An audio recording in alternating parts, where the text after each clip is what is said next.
Hello everyone, I am MITTAPALLY KUMAR from the Department of Electronics and Communication Engineering from NIT Andhra Pradesh, and today in this video we will discuss about the topic called Discrete Fourier Transform, which is also known as DFT. So before starting our discussion about DFT, let us understand what is DTFT and what made us to compute DFT over DTFT. Here DTFT is the discrete time Fourier transform. So the frequency domain representation of a discrete time signal obtained by using DTFT will be continuous function of omega.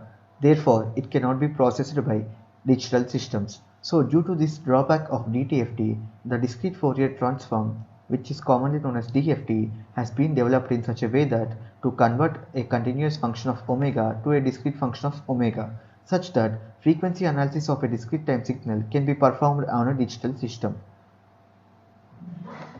So let us give a deep overlook into DFT. So the DFT of a discrete time signal is obtained by sampling the DTFT at uniform frequency intervals, and the number of samples must be sufficient to avoid aliasing in frequency spectrum. So samples of DTFT are represented as a function of integer k, and so that DFT is a sequence of complex numbers represented as a function of k, where k ranges from 0, 1, 2, 3 for all the positive integers. Now let x of n is the discrete time signal of length L, and capital X of k is the DFT of x of n. Then the endpoint DFT of x of n, where n greater than or equal to L, can be computed as capital X of k is equals to DFT of x of n, that equals to summation n is equals to 0 to capital N minus 1 into x of n into e power minus j 2 pi k n by capital N. So where k is equals to 0, 1, 2, 3 up to n minus capital N minus 1.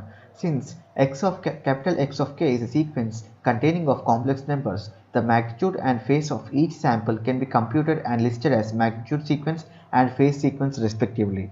As capital X of k is a sequence consisting of n complex numbers, as k ranges from 0 to capital N minus 1. So then DFT of x of n can be expressed as a sequence of capital X of k is equals to capital X of 0, capital X of 1, capital X of 2 up to capital X of n minus 1, where x of n is equals to a sequence of x of 0, x of 1, x of 2 up to x of n. So for endpoint sequence, DFT will have capital N number of frequency terms. So let us now look at what is inverse discrete Fourier transform. So if a discrete time signal x of n is given, we calculate the frequency representation capital X of k by using discrete Fourier transform. So in the same way, we can calculate the original signal x of n if capital X of a is given by using inverse discrete Fourier transform. So inverse discrete Fourier transform can be calculated as x of n is equals to inverse discrete Fourier transform of capital X of k, that equals to 1 by n summation of k equal to 0 to capital N minus 1 capital X of k into e power j 2 pi k by capital N, where small n is equals to 0 to n minus 1. Now x of n can be represented as a sequence of x of 0, x of 1, x of 2, x of 3, x of 4 and so on and so forth up to x of capital N minus 1. Now we have understood what is DFT and what is IDFT.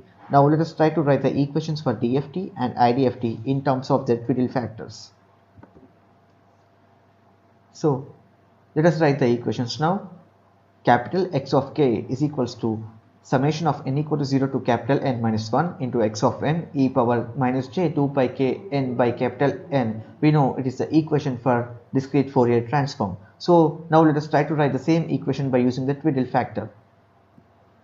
The equation looks like capital X of k is equals to summation n equal to 0 to capital N minus 1 x of n into w suffix n to the power of kn, where w suffix n is equals to e power minus j 2 pi k by n, which is the twiddle factor. And let us try to write the same equations for IDFT.